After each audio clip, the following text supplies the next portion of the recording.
tiyang menika menawi kagungan gegayuhan ingkang luhur tartamtu jawata badhe paring colok padhang.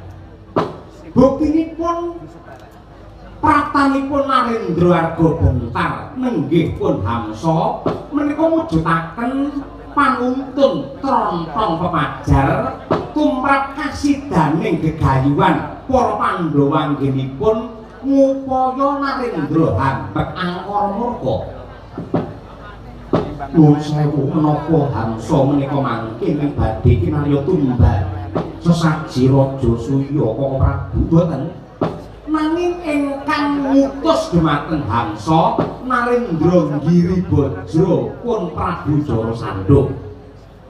Bose Nyai, kok ndok anggap lamun to Prabu Jarasandha ki Narendra hambek angkara murka kuwi nganggo dasar apa? Ora. Prabu Jarasandha menika ngawontenaken sesaji Raja Ludra. Tegesipun dinsamangke badhe ngunjara Narendra yang cacahipun 100 negari badhe dipunaturaken kinarya dedaharanipun pukulun Bathara Kala Ludra. Lah, sawanipun Hamsa kala wau yektosipun badhe pados sisik melih gandeng Jarasandha sampun ngunjara Narendra cacah 97 namung kirang 3 ingkang dipun incer kinarya genep boten wonten sanes kejawi namung Ratu Ngamarta, Ndarawati miwah Ratu Mandura. Iki mau bake aku ya diincer. Iki kalah dudu karepe dhewe. Nggih, mila saking menika. Pakudara, apa critakanku? Sadurunge ngrampungi Jarasandha ngibarate ngrubuhake wit kudu dipaprasi saka pangilwe dhisik. Hamsa kae rampung ana. Ora liwat ngestokake dawuhmu. Koko Prabu ngaturaken panuwun ingkang tanpa upami dene Paduka Kepareng. Yen kuyung lair dados tumrap kasidaning panggayuh kula ngawontenaken syukuran. Mugi-mugi panuwun kula lekasipun para Pandhawa ingkang kados makaten saged kinarya kaca brenggala utawi patuladan tumraping jagat raya.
sasampo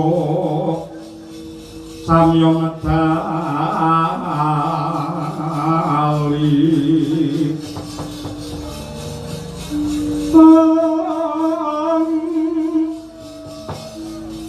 perkatet wileting kota Jasman kumengon tangi bintang sangaji niceo lagi nyonget tali wuwus terus sasra wilaka kaya singa ragil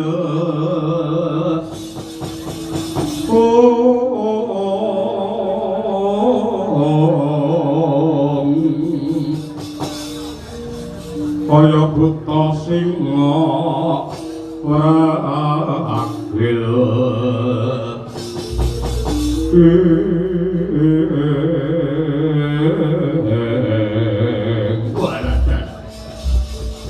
Reca Manik sejati ning alam ingkang timut ing jagat. Tunggu, Reca Mantri. Kawula nuwun wonten timbalan kemadhawuh sinuwun Prabu Hamsa. Wilung siap juragan. Ripalungguhan iki aku wis antuk trontong kepadang. Nadyan kondangi jare Pandhawa ki wong pinter, Pandhawa wong wasis, Pandhawa ki wong waskita, ning tinemune bareng aku adu arep aku nyatake tenan jebul Pandhawa ki goblok, Pandhawa ki bodho. Dasaripun menapa kok kados mekaten sinuwun. Aku nindakake rekadaya sanggit rungsik. Reka-reka bakal ngampil wujude jimat Jamus Kalimasada kanthi tembung klonyotan bakal ndak tuku pira regane tak bayar kenceng. Jebule ya bakal didol. Kok badhe disati? Iya. Ingkang ngasta Kalimasada sinten? Ora ana liya kejaba satriya panenggak Pandhawa, satriya Jodipati sing jenenge Werkudara. Kok wis pindah. Mangka pakemne sak ngertiku sing nggawa Kalimasada iki sinuwun Prabu Puntadewa ya gak ya. Iya. Kok ngalih ngene Werkudara. Lah nggih. Kuwi kudu dicetake kok saged ngoten niku pripun sinuwun? Lho pancen kaya mangkono. Lah lajeng pripun? Lah aku diperintah karo Raden Werkudara supaya mapan ning tata wates negara Ngamarta. Syarate anggene Raden Werkudara maringake Kalimasada, aku diperintah supaya nyawisake wadyabala segelar sepapan sing Surasekti Mandraguna jangkep sagamane pisan. Piye iki lho? Sampeyan ki janjane arep ngapusi ning tekan kene malah genti kapusan. Kok ngono? Nggih. Saiki nyawisake wadyabala segelar sepapan komplit sagamane pisan yen ora ditantang perang arep napa coba? Cara cetha ngoten nggih Prabu Hamsa, kowe kena ngrebut jimat Jamus Kalimasada ning carane kowe kudu bisa nglangkai bangkeku sampeyan ditantang gelut karo Werkudara. Mau ora nantang ngono, kandha utawa omongane ora ngono kuwi. Mergo mriki nggene wong alus. Apa-apa mesti ngangge semu ora kondur gragakan kaya sampeyan ngoten niku. Sampeyan dijak gelut ditantang perang ning sampeyan ora krasa. Lah niki sing bodho Pandhawa napa sampeyan mang oleh-olehi dhewe ngoten niku. Yen pancen Werkudara nantang perkara karo aku ya ora wedi, aku ora gigrek. Yen pancen wani ya kudu dipikir sing dawa. Bunci sampeyan arep perang karo Werkudara niku napa? Werkudara niku kadegdayane sampun kondhang mbrebeki jagat. Lah ya ngono ta Kang Bagong? Yo bener. Nuwun sewu. Aja kok lamake menungsa dewa kemawon iring kalian kaprawirane Werkudara. Duwe pusaka loro, pusaka Kodrat karo pusaka Wiragat. Kodrat wujudipun kuku Pancanaka. Kuku niku dawane mung setengah kilan. Ning lamun to nggih perang niku modhot saya dawa, saya atos kukunipun. Yen mungsuh ora waspada ora prayitna tibane kuku Pancanaka mesti gletak klebu sampeyan. Yen pusaka wiradat Wujude gada rujak polo. gedene sepira? Yen diukur ra kenane mang bayangke yen rujak polo niku didekne ning tengah sawah. Niku iso nggih ngiyupi sawah 3 hektar niku. Pun yen semonten mang gagas mang pikir piyambak gedene sepira? Aku ra gigrek, aku ra wedi karo Werkudara. Sampeyan wani perang tenan karo Werkudara. Wani ya mung banget. Yen pancen wani kerja sama kalih Bilung. Kerja sama piye? Sampeyan mang perang kalih Werkudara, kula tak tata-tata gawe bandosa nggih ngusung mayit sampeyan. Labene Lho saestu niku. Sampeyan nantang karo Werkudara ubur-ubur ikan lele, modar le. malah ngendon-ngendoni. Mboten ngendon-ngendoni. Saestu niku sampeyan niku mangke. Jane bener ing dados aturipun tikus Bilung niki. Mila saking menika kedah dipun pendhalih kanthi wening pimawon 4 rinanti medhot. Togok lawan Bilung kowe matur marang adikku Yayi Prabu Dimbaka. Lamun tok kapeng kok ing Pancabaya aku gedhe-gedhe nganti mati yen dilangkai dening Yayi Dimbaka aku bisa urip meneh. Syakakno Pramadya bala Maesakardha tak serange negara Amarta.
Hey!